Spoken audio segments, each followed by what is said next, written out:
Dear DSA students, we are so excited to be on this journey with you, and we want to say a big well done for your commitment and enthusiasm so far. Whether you have just joined or you have been learning with us over the past few weeks, we see your progress and we are rooting for you all the way. Now, we know there's been a bit of silence around the learning management system, and we sincerely apologize for that. But here's the good news. We have an update as regards the learning management system, and it is one you'll love. Some of you may have been onboarded on the previous LMS, but want to ask that you kindly disregard any previous link, platform, or communication concerning that old system. We are officially switching to a new platform that you may be familiar with, Canvas by Instructure. For those new to Canvas, don't worry. A video tutorial will be uploaded to guide you step by step on how to use the platform effectively on our YouTube channel. You will also receive an onboarding email directly from Canvas by Instructure to help you get started. Please follow the instructions in the email and input your details to begin your learning journey on the platform. We are committed to making sure your learning experience is smooth, interactive, and impactful. So please, pay close attention to the announcements coming right after this video for more details. We are so glad to have you with us. Keep going, you've got this.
Hello everyone, good evening. Can we hear me? I'm hoping we can hear me. How is our day?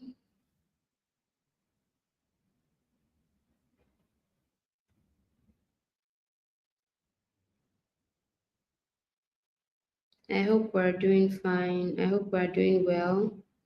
If you cannot hear me, please let me know. But if you can hear me, that's great. Hello, Silva. Hello, Ibrahim. Hello, Akomonjo Aptek. Hello, Fumilola, Rosaline, Alatishe, Victory, Adejoke, Smiley. I think I've called Silva before. Hello, Ejiro. Hello, Olufemi, Peter, Romanus, Olatunde, Coca, Blatz. Hello, everyone. And so many others, even though you are not chatting at the moment. Hello. From any part of the world, hello. How are we doing? I hope we're doing fine. All right. So today, it's good to see you too, smiling. Today we are going to be looking into usability testing basics. Dijoke, I'm doing fine. Thank you. How are you as well? All right. And with usability testing basics, we are going to be looking at usability testing, simple heuristics, and then feedback gathering. So we're looking into usability testing. Remember in our last class, we talked about prototyping. We did a bit of prototyping basics and it was a hands-on experience. It was a practical thing. So today we are going to be looking into usability testing, and how to carry out different manners of usability testing. All right, so without wasting much of our time, what is usability testing? What is usability testing before we now go into the conversation of today? What is usability testing? Usability testing. What is usability testing? Anyone wants to tell me? You can type it, of course, in the chat box. The moment I see it, I would say it out. What is usability testing? If you are still thinking of the definition, let me give you maybe a sort of an insight. Have you ever tested an application for anybody? Maybe you've done something on beta testing. Maybe somebody just called you and said, okay, let's start from basics. Soup testing. I'm sure everyone, you have been a child at one point or the other, at one time or the other, and maybe you have strayed into the kitchen to greet your mom while she's cooking, and all of a sudden your mom says, thank you, Esther, for coming around. Do you want to test this soup? Let me know if the salt is okay. Let me know if the maggi is okay. Let me know if it is tasty. It is to the correct taste. You understand? If you taste that soup, and then maybe the salt is not yet there, you can say, mommy, the salt is not yet there. Oh. And then mommy will say, oh, thank you very much. And then she will add some salt, maybe some pinch of salt or something. And then she would give you to taste it again. And then you will say, oh, yes, mommy, this one is now perfect. What you have just done now is you have carried out, I'm about to say you have carried out usability testing. But anyway, let us just say you have carried out soup testing. You have tasted the soup and you have given your mom a feedback so that she can make that soup better, or she can turn off the gas and serve everybody.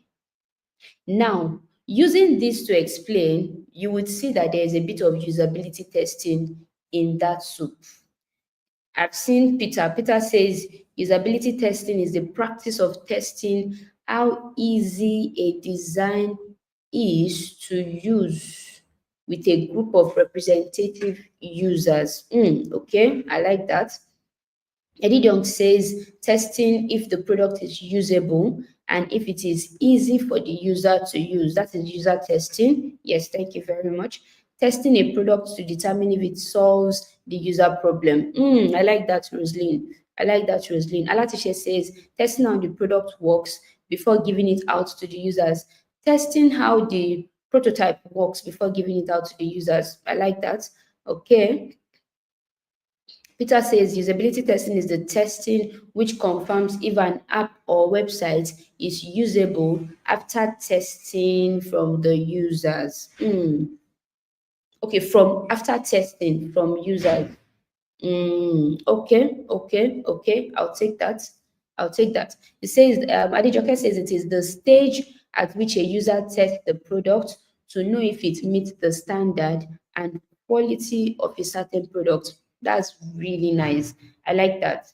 The stage at which a user tests the product, or the stage at which users test the product, or the stage at which um I'm looking for the word now, but since I cannot find the word, a stage at which participants use a product, test a product to know if it meets their standard, if they should go ahead with developing the application, if they should go ahead with, structuring or, putting development into place, and so on and so forth. Realize that we are taking this from the design perspective. So at this point, for some, the development has not started. For some, coding has not started. For some, coding has started already, and that's another phase. For some, coding has started already, and then they still need to test the code. That's the beta test and the likes. But for some, it's just design testing to see if your prototype works well, if it is good, if it meets the user's demands and all. And if it works well, they just push straight to development. All right. Victory says it is having an experience quality of a product and experience quality. I like that word, experience quality. Favor says it is the testing of it is testing the functionality of a digital product to know if it is smooth and efficient enough and if it solves users' needs. I like that. I like that. I see that most of us are like, in fact, all of us that have read so far, we are coming up with amazing definitions. So let's move further since we already have a grasp of what I'm talking about.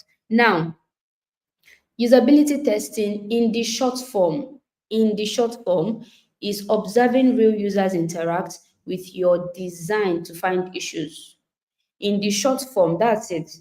You are observing real users interacting with your design.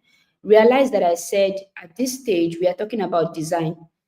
And if you follow the process that we've been using to teach from the beginning, it's more like we are going through a flow. It's more like we are going through a particular flow, yeah? So you see that usability testing just at the end of prototype is you observing, you giving that prototype to users to then start making, to then start working on it. And as they work on it, they begin to ask you questions. Why do I have to log in through this method? I don't think this is good enough. I don't like the login flow. I'm not sure the sign up flow is good enough. I think this can be better, and so on and so forth. Now, when you are getting all of those feedback from your users, you can always use that to inform yourself on the design and then to go back, restructure the design, make it as simple as possible so that the users can make use of it. I think there is a usability testing of Spotify that was online or that is online, and they were trying to test their podcast section.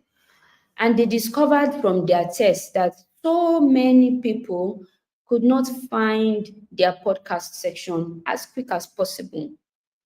So at the place or at the point where they kept the podcasts, elements, or where they kept the podcast functionality, or where they kept the podcast feature, users could not really find it. So it was not getting as much traction as it was supposed to get. So they carried out a user testing and they discovered that people did not even, could not find it as easy as they should. So what did Spotify have to do? Spotify found a way to bring that, I think they brought in some sort of what's the word now? I'm looking for the word. They brought in some sort of some like an advice, like we have so and so podcast. If you would recommendations, that's the word, recommendations. So they brought in recommendations. If you would like to listen to so and so podcast, you can click here. So click here now, will take you to the podcast session, and they discovered that that did made a lot of good on their podcast section. So you see that usability testing is very important in understanding the user's point of view, the user's mindset, the user's thought pattern, the user's pain points. And when you are able to understand all of this from the user, You understand if the user is even having issue on that application that you are working on. And if you have found the issues, is your job as a designer to then go back, solve those issues, and then come back with a better application for the user. Usability testing is a technique used for evaluating a product by testing the product on users who are parts of the respective target audience. So what you are doing now is you are evaluating your product by testing that particular product on users, people who would use that particular product, participants who are likely to use that particular product. Something like maybe you have developed or you have designed an application, you can take it to a particular place. So there's something called the hallway testing. It's not written here, but there's something called the hallway testing. And then you can take it to maybe a place, just a place, just a set apart place. And when you get there, you can just ask some random people to test the prototype and give you a feedback.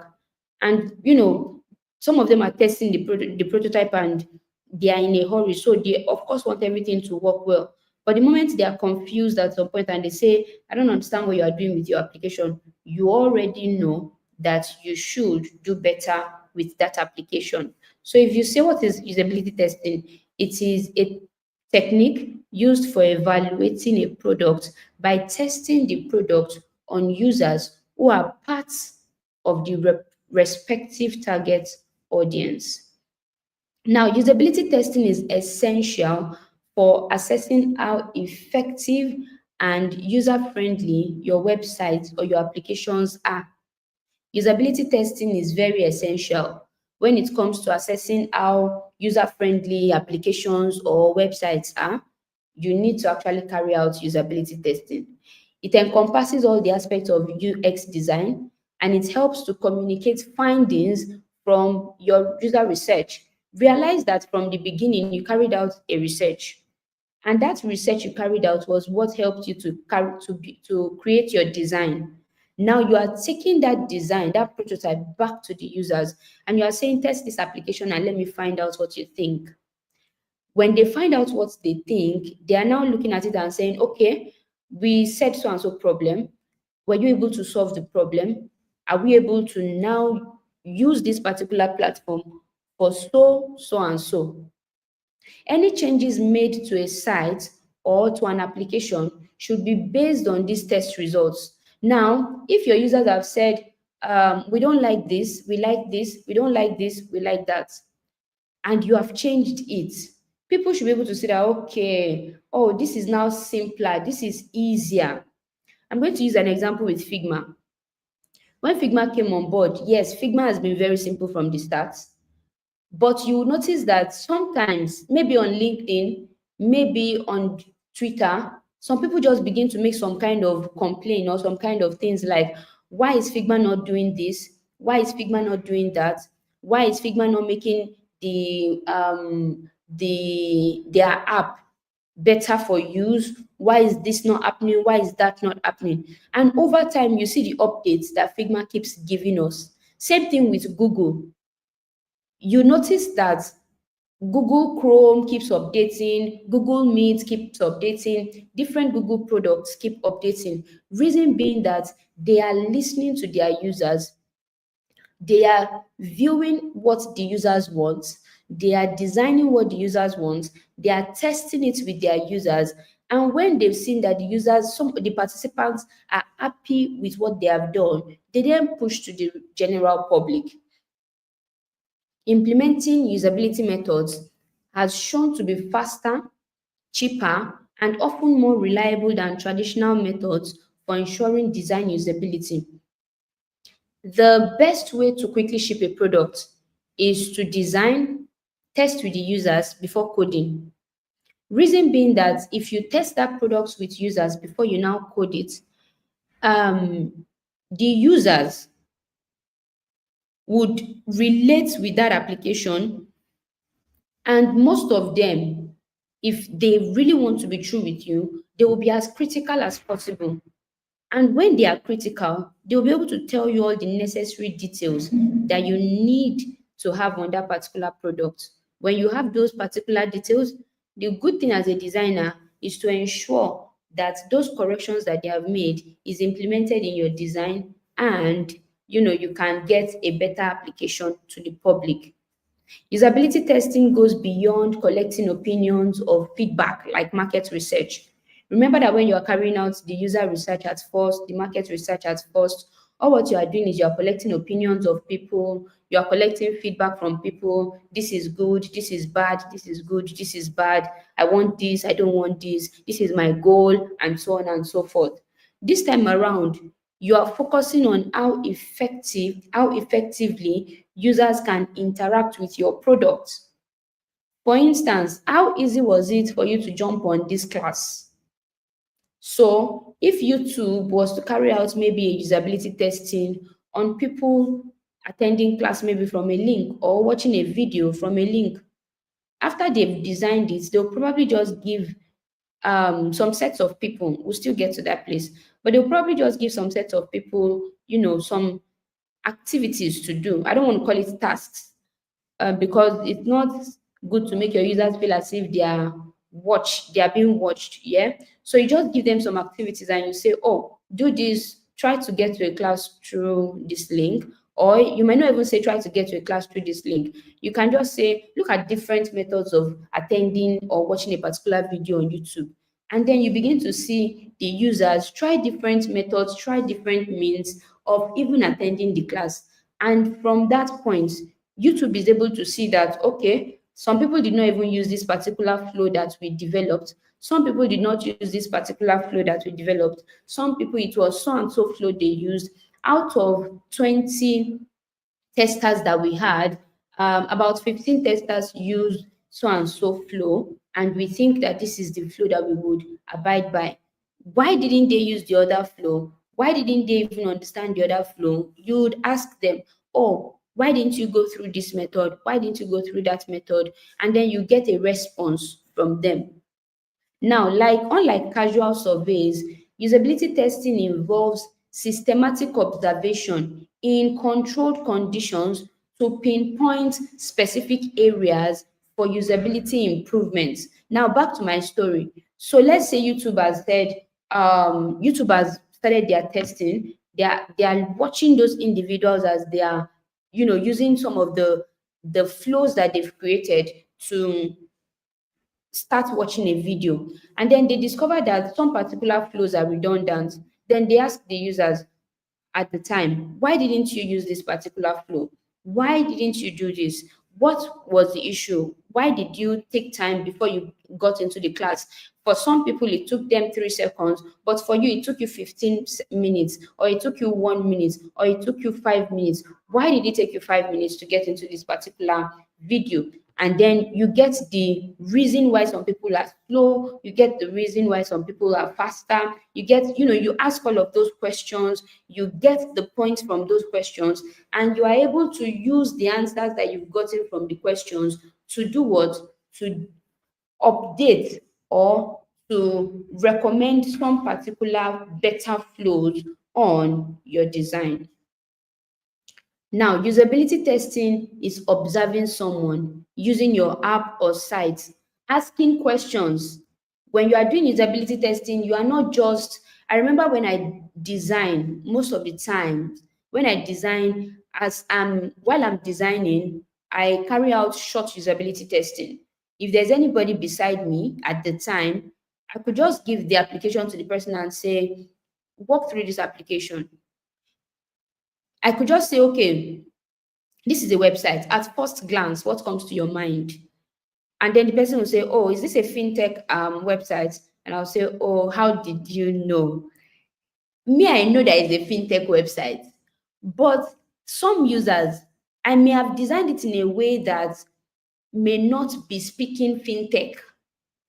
So by asking just a random person that was not with me when I was collecting the job from the client, by asking him, oh, what do you think about this? And then the person says, maybe you are designing a fintech website, and you give somebody the application or the prototype, and you say, what do you think when you see this design? And the person says, is this an ed tech? You are designing a fintech website, but the person is asking you, is this an ed tech? You know that there's problem. You will know that there is problem already. You would ask the person, oh, what did you see that made you think it is an ed tech?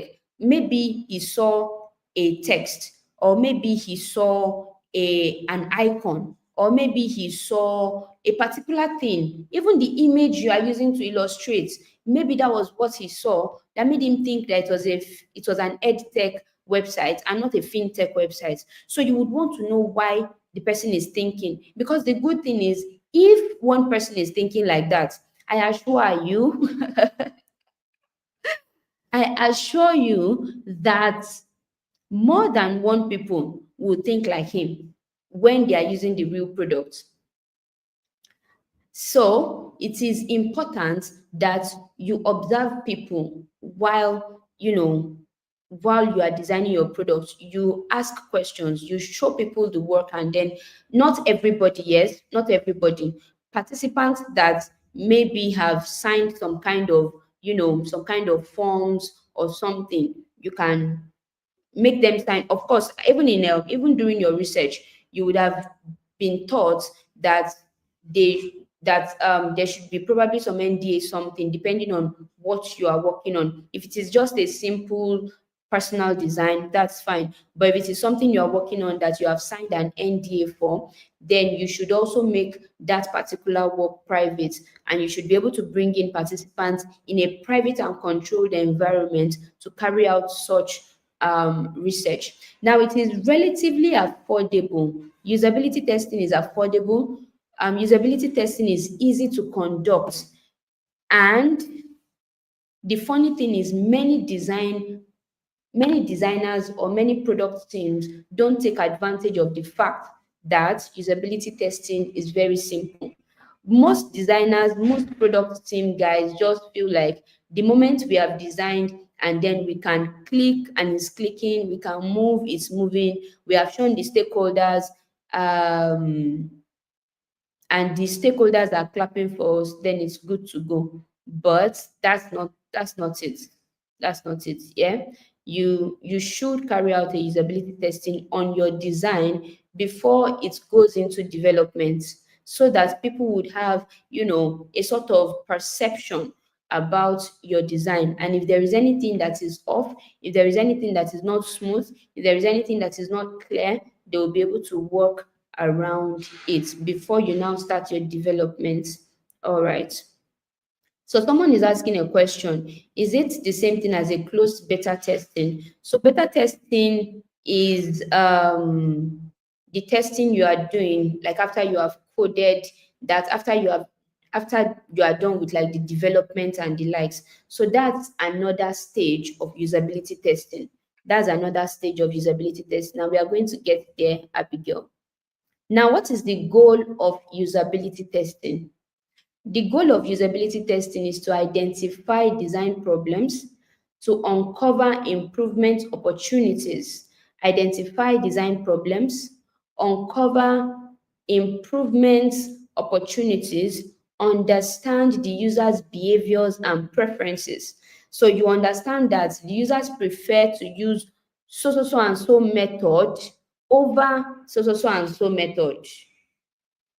You be able to understand that even after you have designed like 55 flows, let's be realistic. You may have designed 5 methods of achieving a particular thing, 5 methods of coming into this class. You can use a link, you can go on YouTube, and then from YouTube, you can search for Incubator Hub and then come here. They would have developed maybe like 5 different methods. And all of a sudden, during your usability testing, you see people using only 2 of the methods because those are the two that so many people have been so used to using. So you will be able to understand the behavior of the user while they are on your product and their preferences. Some people may prefer one thing over the other. So you should understand that, okay, people have preferences, and you'll be able to see those users' preferences while they are testing your product. Also, you'll be able to assess the effectiveness of some features the effectiveness of some of your features. For example, remember I said that maybe you have developed or you have designed a particular feature and people are not even going there at all. So you will be able to know that, okay, people are not going to this particular feature. Maybe there's something wrong with the feature, or maybe there's something wrong with my flow. So you would ask the users, oh, why didn't you people use so and so thing? Oh, I don't want it. I don't like it. I don't think I need it. Oh, I need it, but I didn't see the flow. Now, the moment you start hearing something like that, you now know that, okay, I'm supposed to rework my flow, I'm supposed to work on my designs, and so others.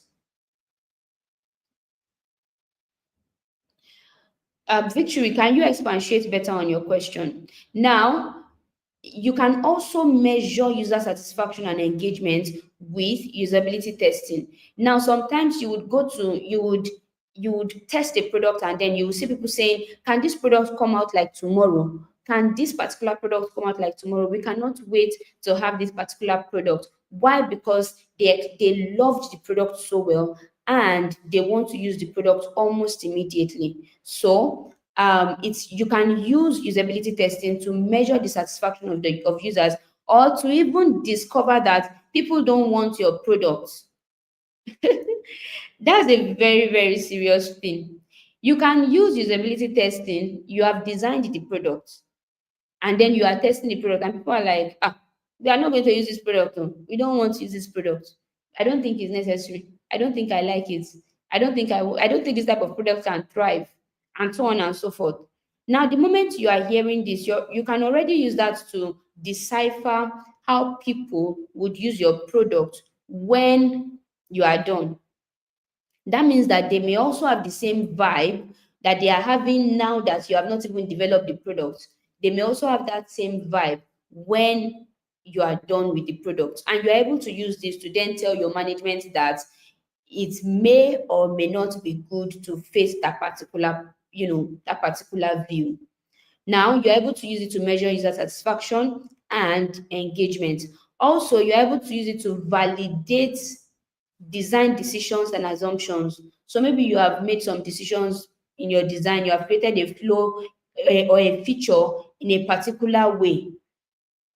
Usability testing will now help you to validate that particular decision to say, oh, this is the right flow. Yes, people loved that flow, or people did not like the flow. So let us redraft or redesign our flow. Okay.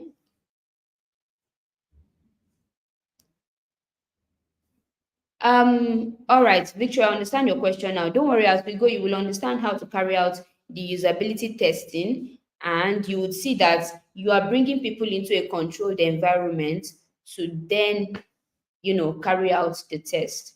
All right, usability testing is essential because even the best UX designers cannot create a perfect user experience without iterative design informed by real user interaction. Even if you are the best of the best of the best of the best of the best UX designer, if users don't interact with your design, you may not know the right flow. And I'll give a live example, my own example. I had designed an application. I had carried out the research. After carrying out the research, I had gone over to start out the design. So while I was on the design, myself and the management, we conversed again, and then we had to include some new features based on the latest things happening in the society at the time. Now, that new feature, number one mistake I made was I did not carry out a research to know if the users even liked that particular feature, even wanted the particular feature we talked about. I did not carry out any research. I did not ask anybody. I just followed the directives of the clients that, okay, add this feature. And then I just added it immediately without carrying out my research. Now the we were done with the design, and we wanted to test the product, the design now. we wanted to test the prototype. So we gave some certain people to test the product. And to our dismay, first, I'm happy that the client was there with me so that it not look as if Esther did not know how to design at all. Now, to our dismay, the people who were testing the product did not even open that feature. They did not even realize that that feature was there, even though it was there in their face. They did not check the feature. Now we had to ask, why did you not check the feature? They said on this particular type of product, they did not think or they did not see that such a feature should be there, that it wasn't necessary. The funny thing, that feature took me extra months to, design, but we had to scrap that feature. Why? Because it was not necessary. It was not necessary at all. So it is very, very important that even if you are the best UX designer, you should carry out real user interactions with your product. There are sometimes I'm designing, my younger brother comes into the house and I'm so happy that he's around because he codes. So I can just say, oh, please, I'm designing this application. Just go through the flow and let me see what you can do with it. So he says, okay, okay, okay, okay. And then he, because he's also in, the tech space, he starts giving himself scenario. Okay, what are you developing? Oh, I'm developing so and so application. All right. Okay, so let me see if I can do this on the application. Let me see if I can do that on the application. And the moment he starts asking me questions like, why did you use this color? Why did you use this? Why did you do this? Why did you do that? I am already noting some of those things that he's saying down because I understand that he's talking from the perspective of the user. All right, so let's go. Now, in Figma, usability testing involves sharing a clickable prototype, which is a mock-up of your application or your website with real users to test how intuitive that particular application is to use. Now, I wish we were in a physical class. I really wish we were in a physical class. If we were in a physical class, I would have told you to tell your neighbor you are not your user. Tell your neighbor you are not your user. While you are the designer, and of course you matter, in the stage of creating or designing a product, sincerely, your thoughts matter only in the basest form. The users, the business, those people, their thoughts thrive most essentially. So you are not your user. I see what Anastasia wrote here, and it's very, very funny. Where she said they must like it oh, after all my efforts on the application. See, your users are very, very, very amazing. Such that if they don't like a product or if they don't like a particular feature on your product, they will not go there. We see our traditional, I will not mention any name of any bank. We see our traditional banks and we see so many features on our traditional banks. Yeah. But how many do you use? Even if they keep advertising it to you that use this particular feature, use that particular feature, do you use it? No, because they cannot force you to use the product while in your room, which means that you are not your user. You may have designed that particular feature, you may have put so much work on that particular feature, but if your users will not use it, they will not use it. You need to understand things from the perspectives of your user. Now, what are the elements of usability testing? The first thing, you need to create a prototype. So, if you have created a prototype, now whether it is a paper prototype, if you were in my class yesterday on Tuesday, you won't be confused when I'm talking about prototype. So you would have created maybe a paper prototype, or you would have created a low fidelity prototype, or even a high fidelity prototype. So you first need to create a prototype. When you have created a prototype, then you can do what? You can now create clear goals or plans outlining what you want to learn from the prototype. Oh, I want to see how users would quickly purchase something on the application. I want to see how users would quickly send a message to so and so person. I want to see how a user will check this feature, check that feature, attend a course online, onboard themselves, and so on and so forth. You want to create clear goals. That means that you need a usability testing plan. You need a usability testing plan. After you have created your usability testing plan, you now need to choose participants. Now, I don't know the person who asked the question on let me see if I can remember on victory, where he said that some may not have the patience to wait to give you a feedback. Now, you need to choose participants from your target audience. After you have created the prototype and you have created the plan for the usability testing, you need to now call on participants who want to test that product for you, which means that it has to be a voluntary thing that they will do. The usability testing has to be something that they want to do. You don't enforce usability testing on people.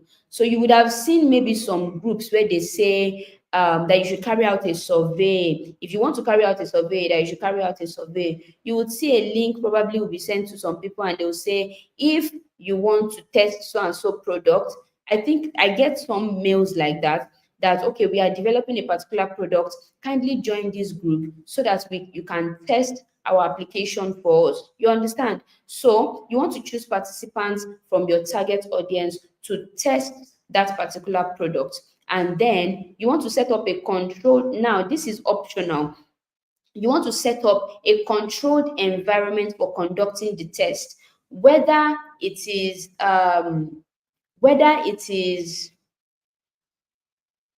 physical, or that's in person or remote, whether it is in person, whether it is physical, whether it is on site, whether it is online, whether it is in person, whether it is remote, you need to set up a controlled environment. If it is going to be a virtual room you are going to use, if it is going to be a meeting room you are going to use, if it is going to be a room that you are going to use, you understand? You need to like set that up, and then you need someone to moderate the test.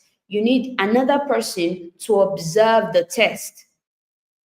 So there will be a moderator, there will be an observer, there will be somebody observing people, how they are carrying out the test and what they are doing while they are carrying out the test. Oh, somebody lingered before he clicked on the button. Somebody did this, somebody did that.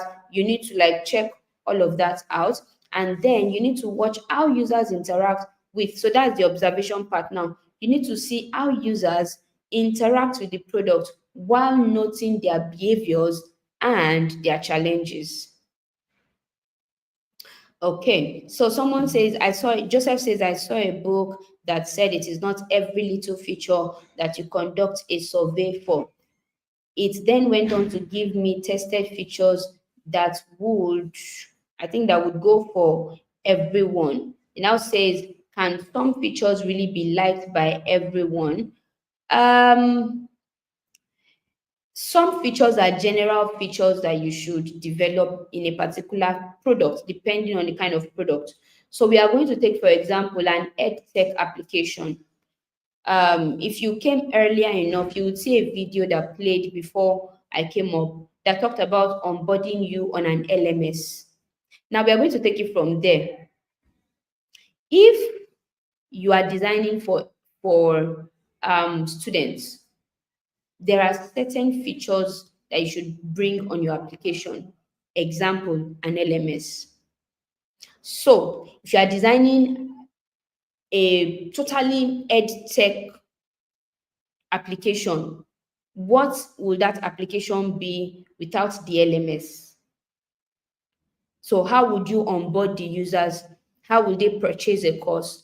And how would they do their self-learning mode on your application if there is no learning management system, a place where they can learn the courses, a place where they can take quizzes, a place where they can get certified. So you see that now, because we are talking about an ed tech application that would need an LMS, the kind of questions you'll be asking in your research would be around other stages or other things that they would want to add to the LMS, other features that they would want to add to the LMS. Now, it may not be that, oh, do you want an LMS? No, it may be some other, um bits, little features that people may not really look at, but may mean the most if you add them to your own particular product. I don't know if I've been able to answer Joseph's question before I move further. All right. So now, oops.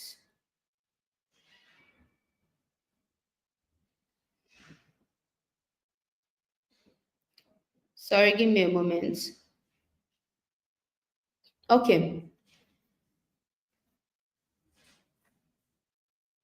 Now, what are the principles of usability testing? Principles of usability testing. For principles of usability testing, you want to make sure that your testing is efficient. So you are measuring efficiency. You are measuring the time and steps needed for users to complete basic tasks. You remember when I was talking earlier, when I said that, oh, how many minutes did it take someone to purchase something online? So, or to even come on this YouTube class. For some people, it may have taken them 3 seconds. For some other people, it may have taken them 5 minutes before they can find this class. Yeah. Now, you are measuring the time and the steps needed. For some people, it is just one click. For some other people, it is like 25 clicks. Now, why will somebody be taking 25 clicks and another person taking one click?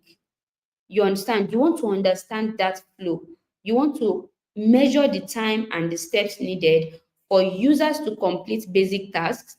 You want to be able to, assess how many mistakes people are making during these tasks that they are taking, and sometimes the severity of those mistakes. So for some people, they just click once. Maybe they want to onboard themselves to an application now, so they just sign up. They just click on the application. It opens. They see a get started. They click on it. They see the sign up. They sign up properly, and immediately they are in the application. For some other people, they may make mistakes like maybe their email was wrong, or maybe they kept in something that they were not supposed to put, and then they have to like go over some other recheck, retest. They forgot their password, immediately they kept it in, or they kept two wrong passwords. Some people are going through 25 steps, some people are going through one step, some people are going through 4 steps. You want to understand accuracy, you want to understand efficiency. So if you see the efficiency of some people, if you see the accuracy of some people, you'll be able to know that, okay, these are the things I'm supposed to improve on to make more people efficient, to help more people. These are the ways I can help more people become accurate on the application. Then you need to help with recall. You need to help with recalling people. So I have made a mistake. How can I, or I have taken a step. Yeah, I have taken 3 steps forward. How can I remember if I'm going to start again? How do I remember the interface if I've not used it for a while? I remember this application I used recently. I signed up with my GitHub. And after signing up with my GitHub, I worked on it for that day. I tested the application. It was all good. It was all fine. I was loving the application. But over the past 1 month, I did not go back to the application. And all of a sudden, someone reminded me of that application that, oh, Esther, I need you to do this and this and this. I think you have used this application before. So, as as someone that likes to test things, I remember I had used the application before and I said, yes, I've used it before. Let me log in and then let's see what we can do with the application. As I clicked on the link to, sign in now, I was confused because I saw Google and I saw GitHub. So I was confused if I had used Google or if I had used GitHub to sign up. I couldn't remember which one clearly. And all of a sudden, now I'm talking about recall now. All of a sudden, I just saw last used right in front of GitHub. I just saw that small word, last used, right in front of GitHub. And I was like, oh, so I used GitHub to sign up the last time. So I just clicked on GitHub and the whole thing just opened up to me. Sincerely, my joy that day knew no bound. Because I could have been trying Google, I could have been trying, different things that may or may not work. So you can also evaluate how much users can remember about the interface and browsing after they've not used it for a while. Now, you can look into emotional response. You can gauge how users feel about a task, whether it is completed, uncompleted. If it is completed, were they happy completing the task? Were they sad not completing the task? Were they in between? Were they indecisive? What was their emotional state when they were carrying out the different tasks that you have given them? What was their stress level? Were they really stressed out? Were they not stressed out? Did they enjoy themselves? Were they asking too many questions? Did they feel like, this is a lot, oh, I'm not doing any more? Did they feel like that? So let's go over this again. You need to check out the efficiency of the application. That's measuring the time and the steps needed for users to complete basic tasks. You need to check the accuracies, you need to check their recall stage, and then you need to check the emotional response of the users. Now, when do you conduct usability test? When do you conduct usability test? You conduct usability test first at the early stage. I think somebody also asked this question, yeah? You conduct usability tests first at the early stage during the conceptualization. So that is called concept testing. That is where you identify the needs of the users even before the design begins. That's where you are carrying out your research and then you are trying to understand what users really want on that particular product. Now, that's the first stage for usability testing. That's the first usability testing. You check what users, the pain points of users, use the kind of applications, similar applications that they've used before, and now what they need on a new application. You've gotten that. The next thing you want to do now is your prototype testing. So in the stage of your prototype testing now, you've already designed the application. You now want to check with the users if what they said is what you have done. So you are validating your decisions, the design decisions, prior to the developers now developing the application. You are testing it with the users. And at this test phase, the user is seeing all the things that he said. I wish the application had a river that I can cross and just enter heaven without dying. I wish I had the application that the moment I'm hungry, I'll just say, oh, food, come out, and then food will just come out.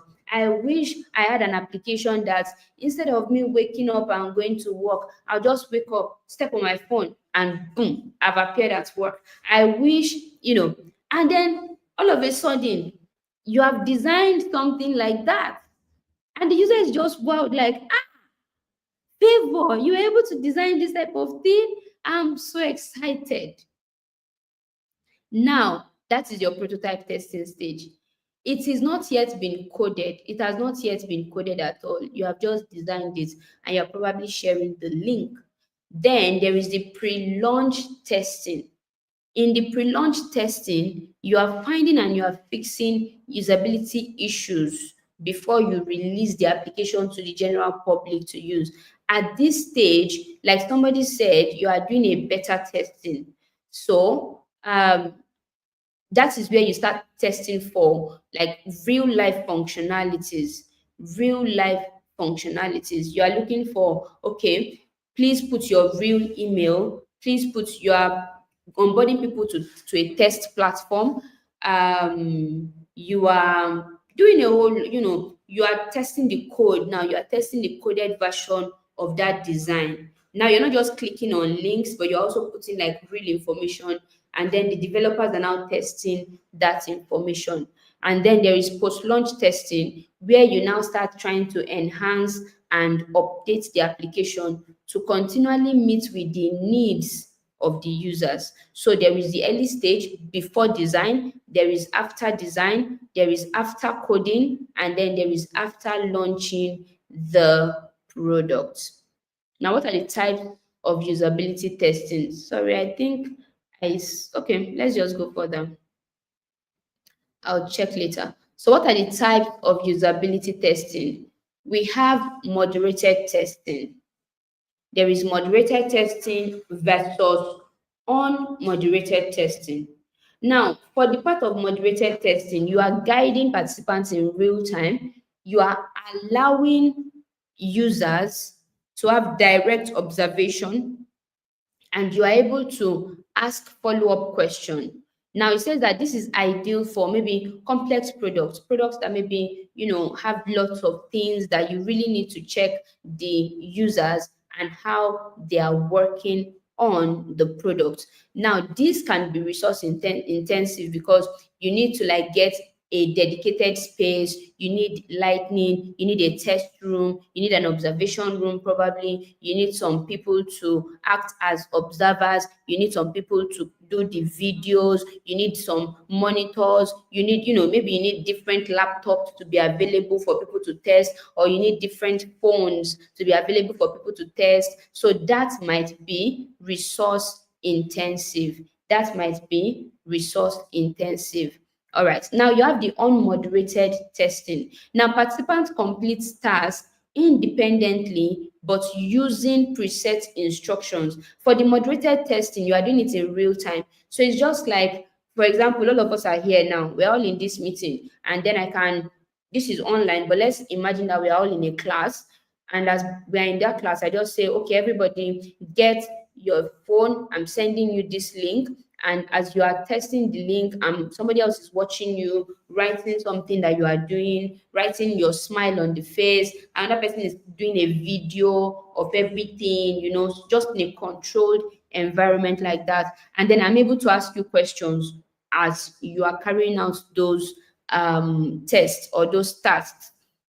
So I can say, oh, Rebecca, why did you struggle before you? Why did you halt a while before you clicked on that button? I can say, oh, Rebecca, you've not bought anything yet from the e-commerce application. What are you waiting for? What is stalling you? Why can't you buy something from this application? And so on. I can keep asking questions. I can say, oh, Emmanuel, why you have bought something on the application? What did you think on that application? What was your thoughts on that application? And so on and so forth. I could just be doing that, and you'll be giving me real time answers, and we'll be noting down those real time answers. Now, for unmoderated test, I have already written down the questions, the instructions, maybe in my usability testing plan. Yeah. So I've written down the instructions that you need. For example, task one, I give you a scenario. Try to buy some groceries for your mom and send it to her address. So I've given you like an activity, a scenario. Do a surprise birthday shopping for your brother on our application. So you are just going through the application. I've given you the preset task, and for every stage where it is a complete flow, it is a nice flow, you didn't have a hitch, you may tick some particular things because they are preset instructions. Because they are preset instructions, you may just tick some particular thing. Oh, this was seamless. On a scale of 1 to 5, how easy was it? Then you mark it on a scale of 1 to 5, and so on and so forth. Or you can later send me a message that, oh, I enjoyed using the application, but these were the things that I noticed. So that is unmoderated. Now, this is cost effective because you may not be buying some of the things that you'll be buying if you are doing a moderated testing. Yeah. Now, and it may not be a real-time interaction because I would have given you those preset instructions, and then you would now give me the feedback when you are done. So it could be in the morning, maybe I had set all those instructions in the morning, then at night, I'm now getting the feedback. So you see that that is unmoderated. You did it at your own pace, and you were able to send me back the information at your own time. So that is unmoderated. It did not go with real time, and then it was not something that I particularly moderated. I just gave you the information, and then when you were chanced, you carried out those tasks, and then you were able to give me the information back. Now we have remote testing and in-person test. We are looking at types of usability testing. So we have remote testing. That one, you are conducting it online. You are allowing users to participate from their own environment. Now, this is very cost effective and it is scalable because sometimes you may be designing a product that is not just for your environment alone. Maybe it's an African application, maybe it's even a worldwide application that you are designing. You cannot be using only the Nigerian context to now test the product. So if you are carrying out an online remote testing, you are reaching wider people. You can get somebody from Somalia, you can get somebody from Japan, you can get somebody from Singapore, from US, from UK. You can get all of these people to test the product, whether in a moderated environment where all of them are together online, or in an unmoderated environment where you are giving them the tasks and then they are giving you back the response. So it can be remote or it can be in person. This means that you are using a controlled setting. For example, if where I'm teaching product design, we are in a physical environment. People would be around you in person. It takes place in a controlled setting. It enables the researchers to observe these people, see their body language, see how they react, see how their hands were shaking when they were trying to click a particular button, and so on and so forth. We'll be taking our a break by 8 o'clock. Yes, there'll be a break by 8 o'clock. So let me just finish this. So you in with in-person testing, you are studying these persons, you are studying the participants. While this is valuable, it can be costly and it can be logistically intensive. People transporting themselves to that particular area for the testing. Of course, there may be an incentive that you would give to these people. So if there is an incentive that you will give to these people, of course, you see that it is costly, it is logistically intensive. You might want to carry laptops to that environment, or you might want to get phones to that environment. You may want to get an internet facility to that environment so that people can connect to the internet while they are testing your product. So, like I said, that is very, very logistically intensive and it is costly. Please, it is time for our break. Let us fill our attendance, and when we are done in the next 5 minutes, we'll be back. Stay with me.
Welcome back. Can we hear me? I hope we can hear me. All right, so let's continue from where we stopped. Now we've talked about remote testing, we've talked about in-person testing. The next one we are talking about is heuristic evaluation.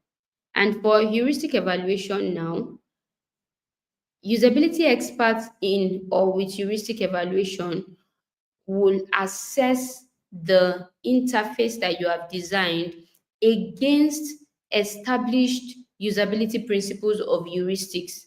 Now, the good thing is we are going to study these usability principles of heuristics now. We are going to study it today.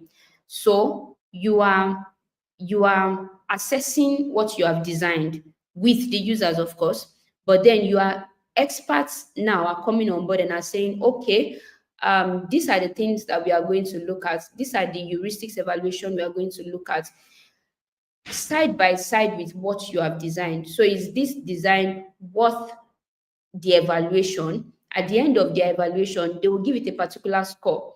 And if it exceeds maybe 85, you are good to go. If it goes beyond 85, you would want to correct the necessary things that they've requested that you correct them. Now, there is also explorative things, explorative testing. Explorative testing. Now, for explorative testing, it was used in the early, is used in the early design process to identify user needs and pain points through open-ended tasks and interviews. Remember, I told us that when we are doing the pre-design testing, that's the conceptualization testing and the likes, the concept testing, you would want to probably go with explorative testing as a type of usability testing. You want to find or identify user needs, you want to understand their pain points, you want to ask them questions, give them open-ended tasks and interviews to understand what they will need in the design. Now, there is comparative testing. These are types of testing, usability testing. Now, for comparative testing, you are evaluating two or more designs to determine which performs better. Another word for this is the A/B testing. So you would have heard of A/B testing, or you would have seen a platform where I think it happens on Twitter. It sometimes happens on Instagram. Twitter now X. Sorry, Twitter now X. So it happens on Twitter now X, and then Instagram. Yeah, where you would see a post and you would see someone says, this is a design, this is another design, which do you prefer? This is A, this is B, which do you prefer? So that is the A/B testing. And then there is analysis of metrics like task success rates and user satisfaction that can help you to evaluate. Oh, someone says it's on Facebook too. I'm not a Facebook person. So thank you for telling me that. So I believe, let's just call it on social media. On social media where you post things, you'll probably see that A/B testing. And also there is analysis of metrics like task success rates. How many people successfully did this task? For this particular task, were people successful at it? Did people fail at achieving this particular task? Were they satisfied on the particular task? So if you notice that, oh, all of these, are ticked, then you are good to go. Then there is quantitative testing. There is quantitative testing that focuses on measuring the data such as the task success rate, the error success rate, the error rate, the success rate, it is suitable for benchmarking and statistical analysis. So with quantitative testing, you are focusing on measurable data. So you are counting how many people were successful and how many people failed. How many people were successful? How many people failed? How many people reached the end of the goal? How many people were stuck? How many people passed? How many people failed? And so many others.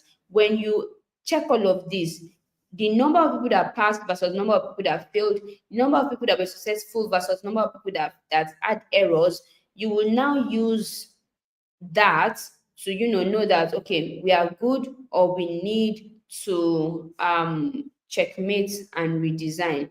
Then there is qualitative testing. So for qualitative testing, you are gathering context-rich insights through interviews, through observation, through session recording, and this helps you to understand your users' behaviors and frustrations. To answer control things question, what you can do is you can pick one or two of these types of testing and then you can use it. You can decide that you want to do qualitative testing. And the good thing is, if you are doing qualitative testing, you can decide if you want to do in-person testing or remote testing. If you decide that, okay, I want to do remote testing, then you can decide to know what type of facilitation, whether you want to moderate it or you want it to be unmoderated. So you can pick which one works best for you and you can work with that. Now, what are the benefits of usability testing? The benefits of usability testing. It helps you find and fix usability problems before you launch the product, and this helps you to save money on post-release fixes. If you yes, the testings are embedded in themselves, yeah.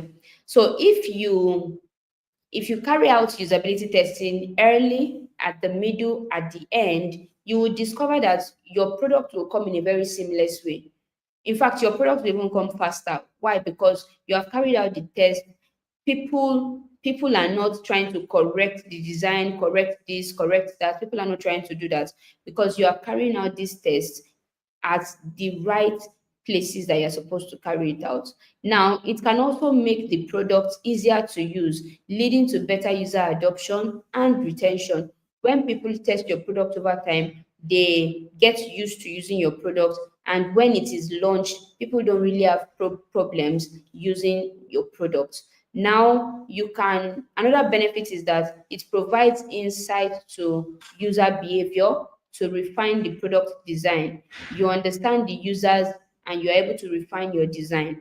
Then you can simplify interactions and you can make it easier for users to complete different actions. That's another benefit. It helps you simplify the interaction, simplify the process, and users are able to complete their actions in time. And you can quickly catch issues early and you can avoid expensive redesigns. Can avoid expensive redesigns when you are carrying out your usability testing. You can offer a more user-friendly product to boost market position. You can ensure that usability for all users, you can ensure usability for all users, including those with disabilities. So if you are another benefit of carrying out usability testing is that you are thinking of um both the accessible and inaccessible people. Yeah. So you can enhance efficiency by reducing user task friction. All the places where people would have had errors, all the places where people would have had one issue or the other, you are removing them because you are carrying out usability testing. Now, you can decrease customer support inquiries by improving intuitiveness. So many people will not be asking plenty questions because they already understand how the product works. And you can build a smooth experience for your users, for your customers. So those are the different benefits of carrying out usability testing. Now, there is something called the rule of five. There is something called the rule of five when you are carrying out usability testing. And that rule of five in usability testing suggests that testing with 5 users reveals about 85% of a product's usability problem. So it's a rule of five, and it states that when you test with 5 users, you can reveal about 85% of your product usability testing. Now, this principle holds that the fifth user uncovers most issues, making it a cost-effective way to improve design and functionality quickly. Now, we are not saying that you should only interview or you should only carry usability testing with 5 people. you can take usability testing with groups of 5, groups of 5, groups of 5. And when you are carrying that testing with groups of 5, you are able to uncover more problems. So groups of 5, maybe 1 person, 2 person, 3 person, 4 person, 5 people in a group can carry out that test, and then you can uncover more problems. So that is the rule of 5. Using 5 people, because the fifth person would always uncover more issues. Now, what are the guidelines for usability testing? Number one, write realistic task scenarios. Write realistic task scenarios that encourage action without revealing how the interface should be used. I used to teach about reducing bias, or I used to talk about bias. We all have our different bias when it comes to our products. And I remember Anastasia said something about if she has designed a product and people will not use it, that they must use it. Now, you need to assist, you need to you need to give the scenarios or the tasks to the users in a way that you are not suggesting the answer to them. For example, you are telling them to purchase a red shoe. Now, when you tell them to purchase a red shoe, you are already telling them what to do and you are telling them where to go. You understand? You're already giving them like insight on what to do already. So the moment they find that shoe, they just look for one red shoe, click on it, and then they tell you that they've purchased it. That is for the usability testing. But what if you tell them to buy shoes for less than 5,000 naira? Now they are looking for different prices. Which one is lesser than 5,000 naira? We are looking for it. Even if I find 4,999, I want to see if there is more, if there is one that is lesser than 4,999. You get? So you are making them search and go through the application to make a choice by themselves. You don't give clues. Avoid giving clues and describing the steps to the users. Avoid it. You can tell them, oh, onboard yourself on this platform. Now, if they say, oh, what is on board? Let's say you can either sign up or something, create an account. You can create an account, and that's all. And let them now go through the process of creating the account and something like that. Now, examples of scenarios. You want to enroll in UI UX design course and complete some modules on the course. That's a task. So I want you to enroll, excuse me, I want you to enroll in UI UX design course and complete some modules on the course. If you have given your user this type of task now, or this type of scenario, what they would do is they would find a way to onboard themselves, they will find a way to choose the UI UX course, and then they will find a way to complete some modules on the course. And if they are having issues on that particular platform, then they will let you know. So another one is you have just finished your UI UX design course. You need to get certified and publicize your newest certification. So at this point, you probably want them to get an exam done. And after carrying out the exam, they get certified. And after being certified, they can share their certificate to maybe LinkedIn or Facebook or any of the social media platforms that they can use to now get a job. So that's another one. You are giving them different tasks that will make them explore the application. And you are not telling them, or you are not using style to give them steps on how they should do a particular thing. The third scenario is you are the latest UI UX designer in town. You need a space for internship in your role and around your vicinity. Now, this is it. So you have gotten certified, but you need internship. So how do you search for internship on our platform? That is another task that you should now look into. All right, great. So to maximize usability testing effectiveness, ensure tasks are realistic and representative of the actual user behavior. So let's go back to some of the example scenarios that we chose. If you look at this, I'm sure that most of us can relate to some of the scenarios here. Enrolling in a particular course, taking some particular modules of the course, finishing the course, getting certified, publicizing on whether LinkedIn or anywhere, and then searching for internship. So those are realistic things. Maybe you are designing, or you have designed an e-commerce website, and then you want people to use the test the e-commerce website. You can give tasks like, okay, send a surprise package of prices worth so and so to your mom for her birthday. So what you have just done is you have given them a task to onboard themselves, search for product, buy a product, send the product to a particular address. And even if there is a place for tracking the product, they should be able to track the product or give a date to the product, especially if it is on your mom's birthday that you need to send that particular gift. Okay, so you also need to encourage interaction with the interface.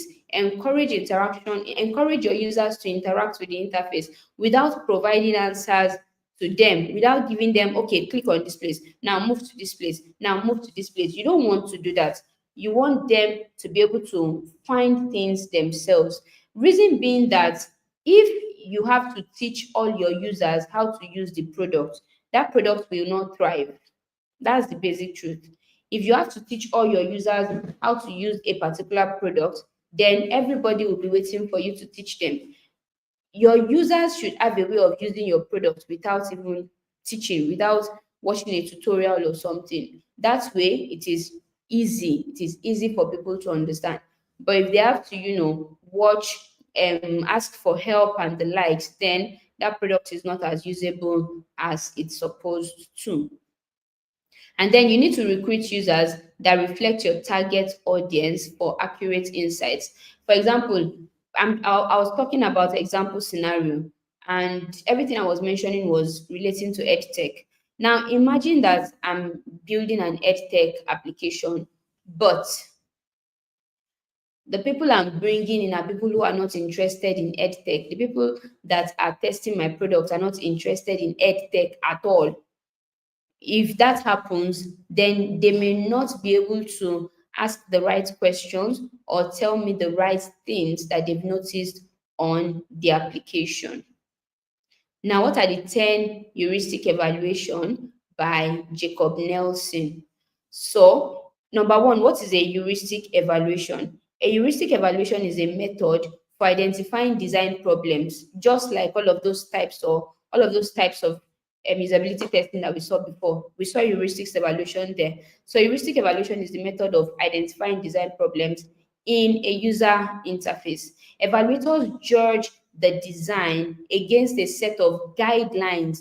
Those guidelines are called heuristics that makes systems easy to use. So evaluators judge the design against a set of heuristics that make systems easy to use.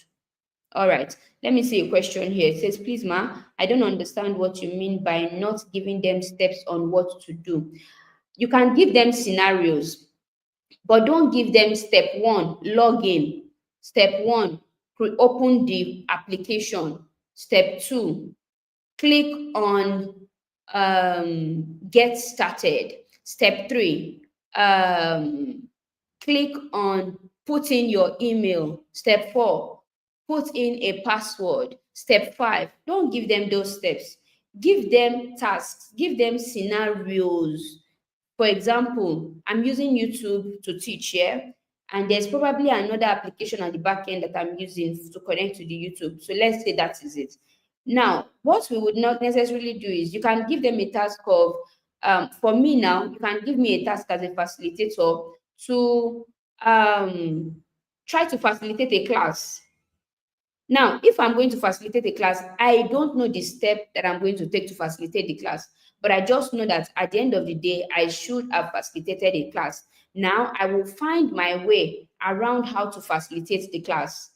For you now, your own step may be join a class on Incubator on YouTube, and then you find how you will join the class on Incubator on YouTube.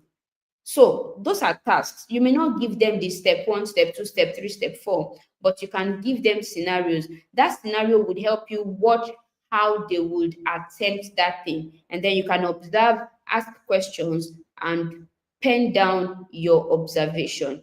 I hope I've been able to answer Fadipe's question.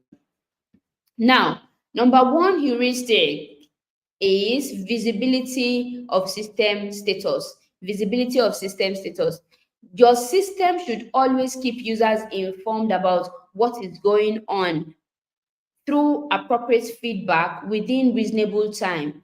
For example, when you have clicked on something, you should be able to see, maybe you are trying to click on another page, or you have clicked on a button, there is a loading happening somewhere. You should be able to see that loading thing happening. You should be able to see something that is happening to make you know that, okay, yes, something is happening here. Visibility of system status. Visibility of system status. So you should be able to see that manual happening thing, a loading screen. You should be able to see if you have maybe bought something and you have added it to your cart. You should be able to see how many things you have added to your cart. You should be able to see your notification, how many notifications you have. You should be able to see your email, if you have kept the right email. If you have kept the wrong email, you should get that notification. Visibility of system status. If you are going from one page to the other, you should be able to see those movements on your screen.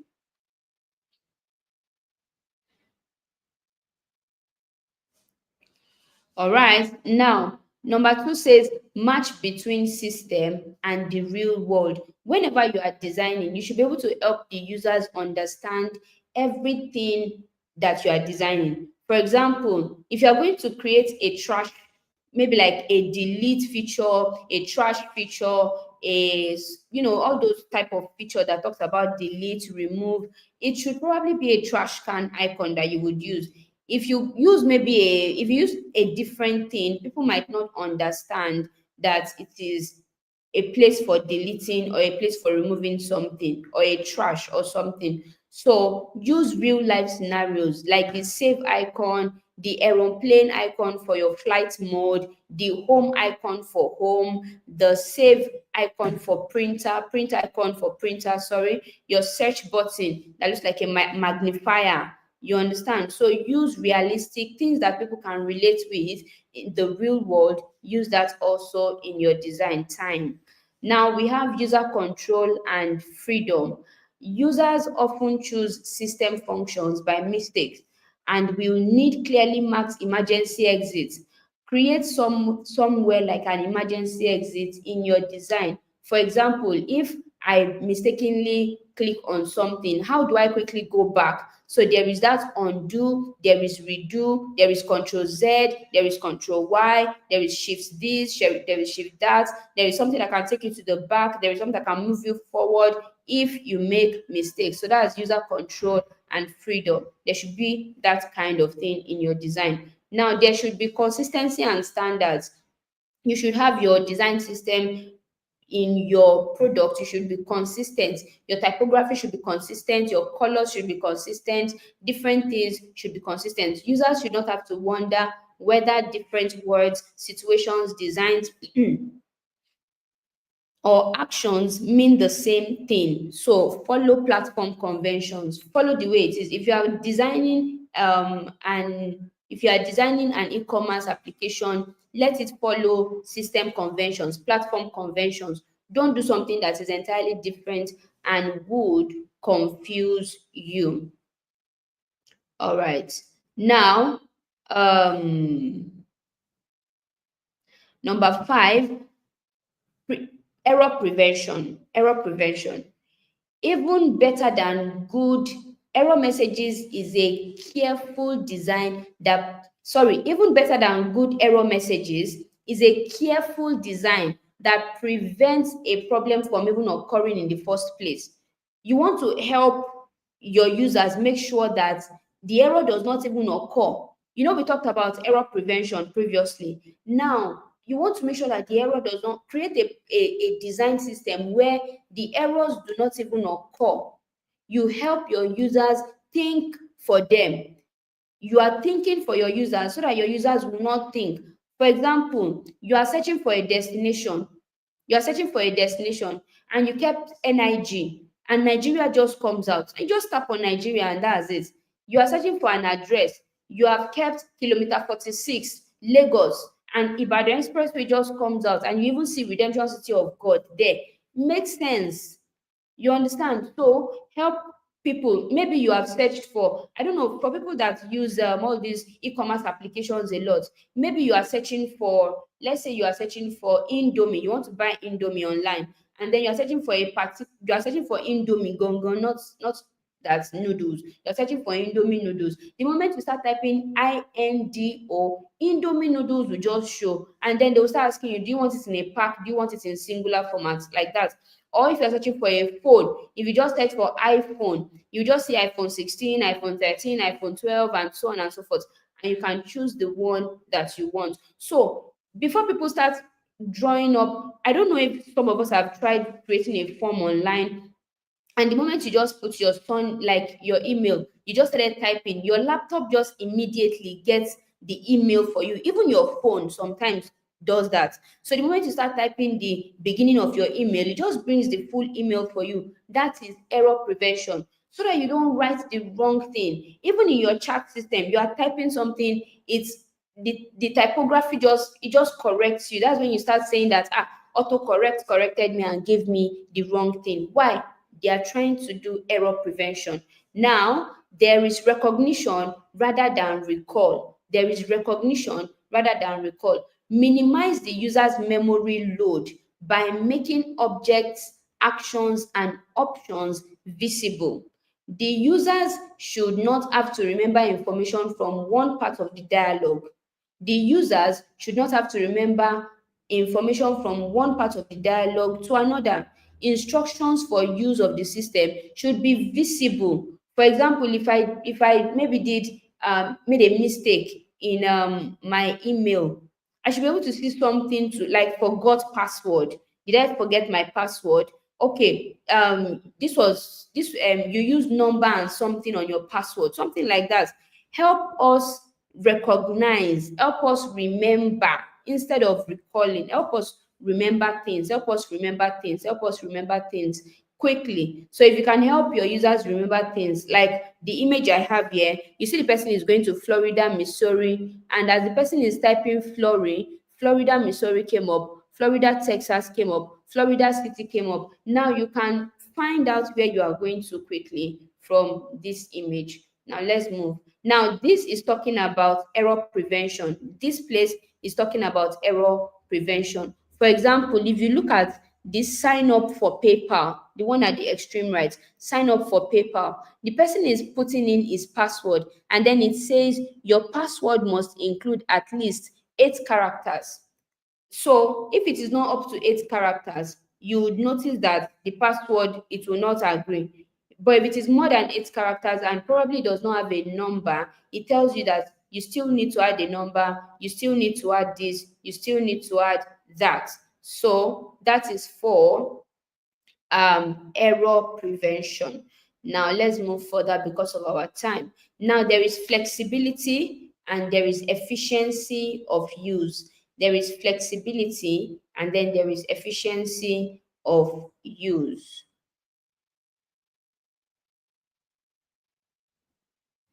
Now, flexibility and efficiency of use. Accelerators, unseen by the novice users, may often speed up the interaction for the expert user, such that the system can cater on both inexperienced and experienced users. Now, you want to make sure that your system can cater for inexperienced and experienced users. So you want to allow users to tailor their frequent actions. For example, when you are coming in as a new designer, you may find some keyboard keys very, very hard.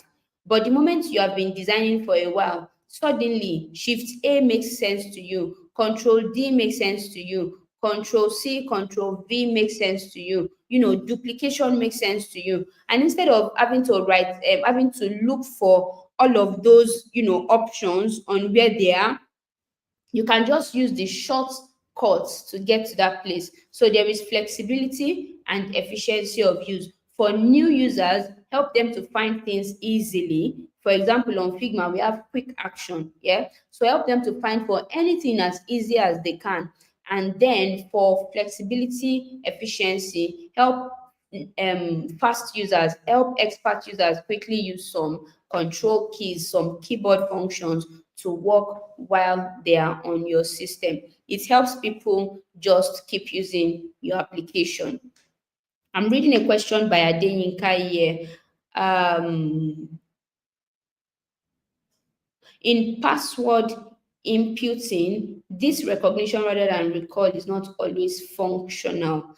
So it is not functional because of security, because that is your password. So if you have to put recognition of your password on systems, then it becomes hackable for anybody. It becomes something that is easy for people to hack. So I think for things that are security, for things that need security, I don't know if it would be good to allow recognition rather than recall. Yes. Now, aesthetic and minimalist design. Your dialogue should not contain information which is irrelevant or rarely needed. If you have some things that are rarely needed in your application that people will not even go there, just remove it and put it somewhere else that people may not even look into. Don't congest your application that it will now, when people see the application, it scares people. You want to make your design as simple as possible, as minimalist as possible, although there are applications that would not be as minimalistic as possible. But then if you can, make your system, make your designs as minimalist as possible. Informations or things that should not be on the application, remove them, de-emphasize so many things on the application, and it would help you create visual hierarchy. The most important things people would see it, the least important things people would know where it should be. Now we are looking at 9 and 10. Help users recognize, diagnose, and recover from errors. Example: while you are inputting your password, I don't know if you have seen where they will tell you that that password you have imputed, although it is up to 8 characters, you have added one number, you have added one symbol, but they tell you that it is a weak password. Now, they are helping you to recognize, they are helping you to diagnose, and so that you can recover from errors. So if you have discovered that that password is weak, what will you do? You would delete it and then you would input a stronger password. Or sometimes, I don't know if you have seen sometimes where they would say that the password you have used it before. So you should not use it again so that people would not know and then, still get access to your application. So that is the ability to recognize, diagnose, and recover from errors. There are error messages should be expressed in plain languages, not coded languages, not error 404, error 512, error 201, error 200. 200 is for, okay, sorry. So not all of those error, and people will start looking for the error, but find a way to express the errors in clear text. Now, help and documentation. Even though it is better if the system can be used without documentation, it is necessary to provide help and documentation. Any such information should be easy to search, focused on the user's task, list concrete steps to be carried out, and not be too large. If you are looking at current applications that are being developed, current websites that are being developed, you would suddenly see documentation around it. Why? Because they want to help the users move, in a very, very amazing way on the platform. Now, I hope we can see that we have tests. That's why I was flying. That's why I was running. That's why I was moving. So we have our tests. kindly, I think I've also answered most of the questions that were sent. I'm seeing Abigail that said she meant don't guide them on the step-by-step manner to use the product you are trying to get testers to test. Yes, exactly, exactly. You can just give them tasks, but don't tell them that step one, do this, step two, do this. Exactly. All right. So someone is saying that Fadipe is saying I should differentiate between recognition rather than recall is one full statement. Yeah. If we go back, recognition rather than recall is one full see it. Recognition rather than recall is one full statement. But if you did not understand it, is that what you mean? You mean you didn't understand recognition rather than recall, yeah? I'm hoping that's what you mean. So if you did not understand recognition rather than recall, you are helping. Let's give examples. Autofill search. For example, I explained that place where we said somebody is searching for Florida, and then the moment it puts FLOR, Florida shows, yeah, the places where you are typing your email, and then as you are typing, it recognizes that you are typing your email, and then it puts your email there. You understand? Recently viewed items on your maybe e-commerce platform, the items you have viewed before, you just see them. Because you have viewed that item, it suddenly begin to help you check other items around, similar items around that. You understand? So all of these are recognition rather than recall. It recognizes the steps that you have taken so far, and then you can now use the suggestions that they have made for you. All right. Nobody has joined yet, so I need us to join. I need us to join. I need us to join. I need us to join. I need us to join. I need us to join the platform. So I discovered that the last time I took this test, so many people said, "Oh, why didn't you use Slido? We prefer Slido." So now we are using Slido. All right, I see us. I see us joining. I see us joining. I see us joining. Participants are still joining. I want to give us time so that we join. Please, if you have not joined, kindly join now. Join. You can just go to slido.com and use the number 1257157. 1257157. Use that number to join. 1257157. We are active now. Control think we are active. Control think we are active. 1257157, go to slido.com and just put 1257157. I'm waiting for a number of us to join before I start, so that because it's timed, yeah. So I'm waiting for a number of us to join before I start. All right. I see that we are still joining. Now I want to move to the first question quickly. We have just 4 questions here, so it's not much. Just 4 questions. Now I'm sure we can see the first question. Which of these statements are true? Which of these statements are true? Usability testing is a technique for A and B testing. Usability testing is a short form for interaction design.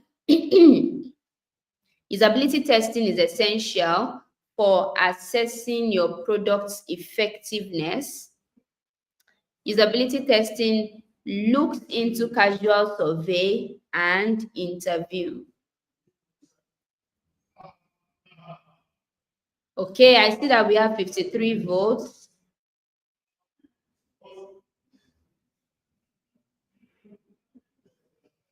Wow, you guys are amazing. Usability testing is essential for assessing your product's effectiveness. I like that. That's great. That's great. That's great. All right.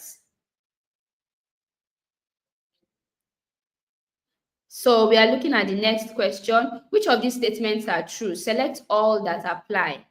Select all that apply. Which of these statements are true? Select all that apply. With usability testing, you need real users. With usability testing is not to be done at different stages. Do it once. Usability testing is affordable and easy to conduct. Usability testing will take time and it is easy to lead one astray. Let's reveal the answer. Oh, wow. You guys are amazing. You guys are amazing. You guys are amazing. All right, let's go to the next question now. All right, so we have true or false. Usability testing uncovers improvement opportunities, design improvements, and user behaviors on your products. True or false? True or false? True or false? We are locking in 5, 4, 3, 2, and 1. All right. This is so amazing. You guys are good though. Or is it that I thought well, or you people are good? Ni? All right. Last question for the day. What is heuristics according to the class of today? What is heuristics? Is heuristics a manner of design or guidelines or user options about what the product can do? Let's go, let's go, let's go, let's go. We are locking in 7, 6, 5, 4, 3, 2, 1, and 0. All right. All right. Ah, ah. All right, let's see the leaderboard. I want to see the final leaderboard.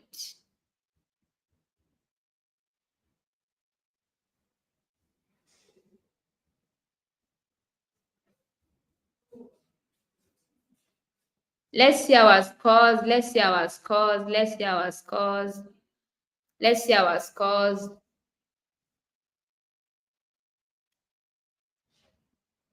Oh,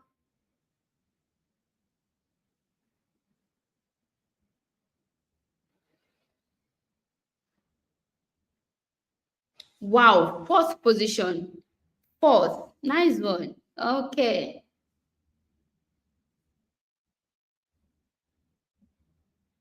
Okay. Okay. Okay. I see that. I see that. This is really cool. Really cool. Really cool. Really cool. Really cool. Really nice. Nice. Eighth position. Sixth place. Nice one. Okay. So that will be all for today. If we have any questions, we can ask. Some of us, it was the last question that we missed. Some of us, it was that last question. What is heuristics? Heuristics, another word for it is just guidelines. Guidelines. All right.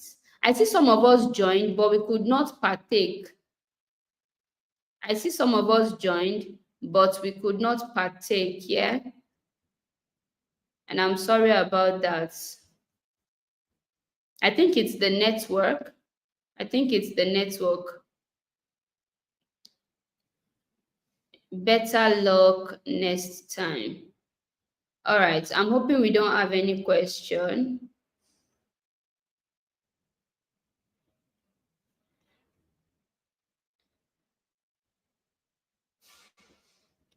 Oh, I'm sorry about that. I'm sorry about that.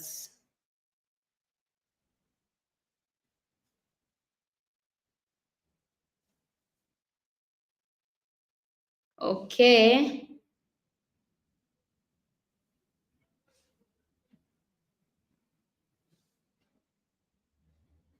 I'm trying to wait if there are questions.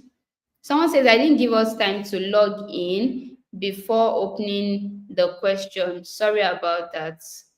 All right. David says, does heuristics apply to fully developed products in the pre-launch and post-launch, or does it apply to prototype testing? So it applies to prototype testing. Yes, it also applies sometimes to the developed work because, of course, you still need to check the accessibility and you still need to check the design to see if the developers worked in line with all of these necessary things that we said.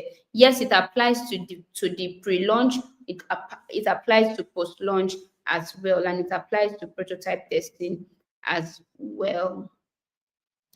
When is the next class? The next class is on Friday, which is tomorrow, by the grace of God. If God keeps us till tomorrow, we would be having our next class. Oh, that means you joined late. Onyinye, I'm sorry about that. So sorry. Victory, please ask your question because we'll be ending this class very soon. Victory, I'm waiting for your question.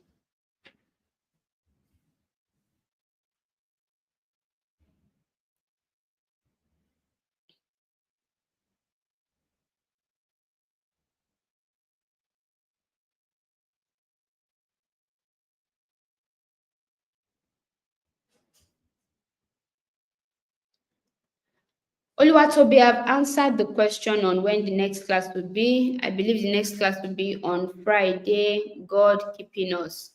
All right, we have ended the test. It's just 4 questions. It's just 4 questions. We have ended the test. It's just 4 questions.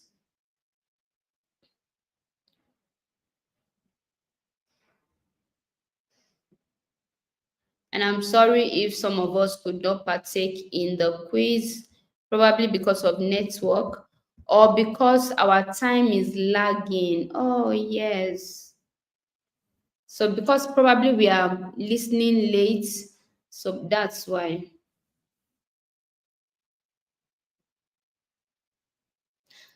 Victory, you said, I agree with you that one does not have to provide every step for your user, but does it make your application more usable for certain reasons? So if you don't provide the steps for your users, you are able to detect if anybody will be able to use the application without you having to teach them. So without you having to teach every person that downloads your application, if you don't give them steps, you'll be able to know that, okay, everyone who just logs in, signs up, should be able to use the application. So it informs you, it gives you information, and it also informs you on if your application um is a bit technical, that you would need to maybe put some lectures or some tips when people download the application.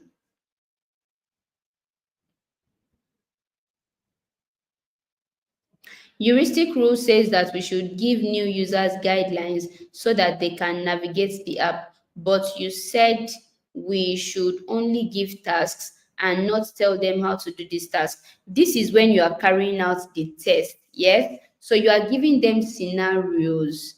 The tasks you are giving them, the task they said, is more like it is advisable that you give them scenarios, not give them tasks like, I want you to log in, I want you to do this, I want you to do that. If you are doing that, you're just giving them basic things to do. You are not giving them the chance to explore the application. And what you want to do is you want them to explore the application like a real user would. So you are giving them real life scenarios that would help them use the application as if they have already downloaded it. I don't know if I've answered Favor's question. Yes, you probably would give them tasks, but those tasks that you are giving them, eh? Those tasks that you are giving them scenarios. so that you know how users will use the application. And usability test cannot lead you astray. Usability test would always inform you on what to do. It would inform you on the better steps to take. Yes, if you test with wrong users, it will lead you astray. And I think I mentioned that before. I mentioned it that if you are testing with if you have designed an ed tech application and then you are testing with people who are not ed tech people, then you are using the wrong users. And if you are using the wrong users, you will not get the right answers. I mentioned that before. So you want to test with the right users who already have a context for wanting to use your application, and then you will not be led astray. Yes, okay, control think I understand your perspective now. Good usability test or asking the right people the right questions will not lead you astray. So I think that's a better way to put it. Asking right participants to carry out your usability test will not lead you astray. I hope we learned a lot from today's class. If you enjoyed today's class, if you learned a lot from today's class, please let me see a response, and we'll be calling it a night. And we'll see tomorrow. So tomorrow we are talking about accessibility in design. We probably would be doing some on hand, some practical as well tomorrow. So kindly come prepared to tomorrow's class.